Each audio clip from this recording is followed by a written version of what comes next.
रामकृष्ण मंडळी. चला बा, आज जाणं दुसऱ्या पाणी लावाले. काही नाही, मग घेतले आपले शेणपाणी करून, गाई घेतल्या आपल्या अंदर बांधून.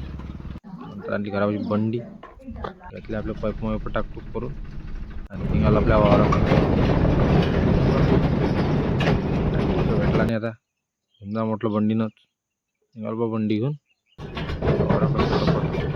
आपला ऑटो मोडलो, आराम करत बरोबर आलो वावरात. तुला घेतले आपले पाईप खाली करून शेतकरी म्हणा कामं करा. पेटी मेटी घेतली टाकून गेली आपली मोटर फिट करून.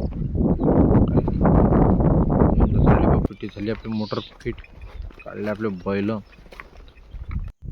मोटर घेतली टनातन मारून, घेतली आपली बंडी. काही नाही बा, निघालो मग घराकडे. ब्लॉग आवडला असेल फॉलो करा. राम.